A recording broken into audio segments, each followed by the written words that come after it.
The views expressed are solely those of the speaker and not necessarily those of Paltalk.com, AVM Software, or its advertisers.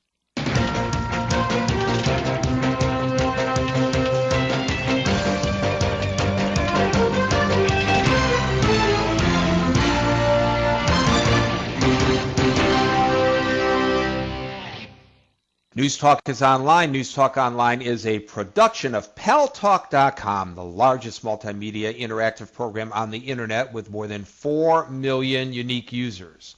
On demand on iTunes and on YouTube and on my blog, GaryBaumgarten.com, where you're encouraged to post your comments, whether you agree with yours truly or not. And also where you can subscribe to my Twitter feed, twitter.com/GaryBaumgarten, where you can hear all the news you need to know in order to be an informed chatter here on Pal Talk. And thanks to our good friends at CRN Digital Talk Radio, we're syndicated across the United States into 12 million additional households. I am your host, Gary Baumgarten.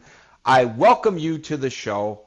Boaz, did you hear the big breaking news out of Ohio today? God spoke to Joe the plumber, and God said, "Joe, my son, do not run for Congress." Yes, ladies and gentlemen, there is a God. If any of you were wondering, there's the proof right there. God told Joe the plumber to not run for Congress, Boaz. Well, the last time God spoke to me, Gary, I was down at Disneyland on Space Mountain, and he told me that I would make the ride without incident. Yeah, you're getting very close to blasphemy there, Boaz. Be very, very careful. You know, you are in Los Angeles, and earthquakes tend to occur there occasionally. Well, listen, there's nothing that Boaz can do or say that could cause for him to have a place in hell compared to what the Taliban are doing. Time Magazine, that was a horrible segue, wasn't it?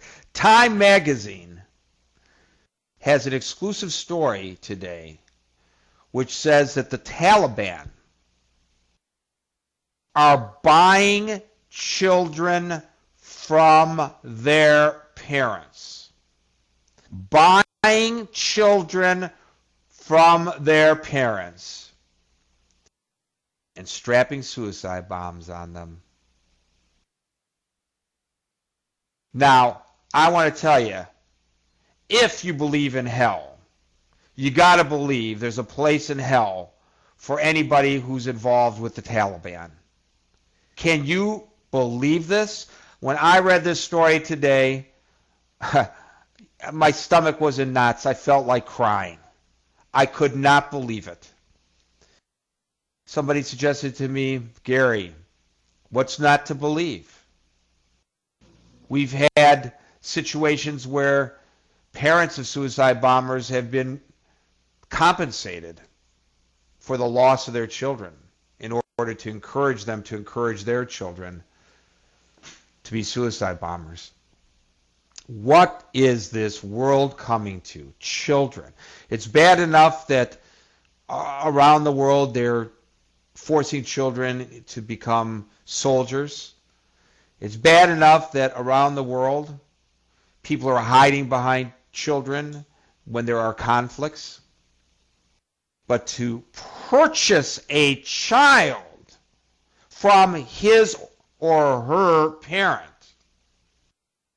in order to make them a suicide bomber tells me that if for no other reason the U.S. war in Afghanistan and the war against the Taliban in Pakistan is a just and moral war.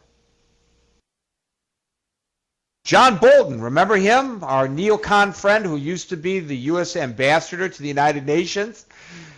Wasn't too warmly received under the Bush administration because prior to being appointed the ambassador to the United Nations, he said the UN building ought to be torn down and turned into a parking lot, would serve New York better.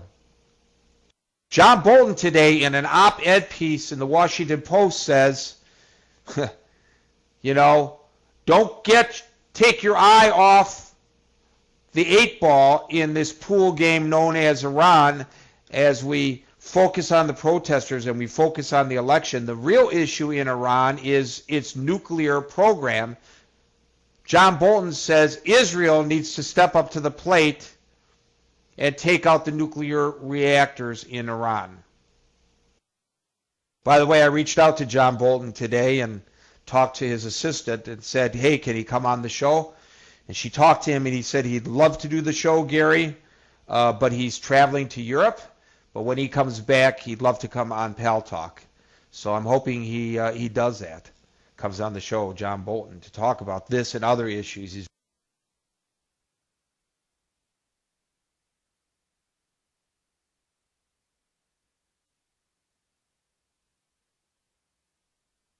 very outspoken. What do you guys think about it? Okay, sorry, but I thought nuclear you were reactors in Iran? You're having a little lag there, Gary. OS. Do you hear me? Yep, I hear you now, Gary. There. Oh. Nope. I think we're losing you again, Gary. Okay, I was asking you if you think that John Bolton is right that Israel ultimately will have to take care of those nuclear reactors. Well, you know, we've discussed this at length. You know, the pros and cons of Israel attacking Iran. It's a very risky. It's very risky for Israel to do this. But the bottom line is that the government of Israel is going to have to make a critical decision based upon their intelligence as to whether the risk is. I'm not going to say worth taking, but necessary to take. And it seems, in my opinion, Gary, that time is going by, and Iran, and especially after the outcome of the elections in Iran, and the violence that came forth from it, and the way the Iranian government has practically seized power as a result of this election. In a very mysterious and I would say in a fashion that shows dictatorship, that has dictatorship written all over it. I would say that at some point Israel will have no choice but to risk a mission.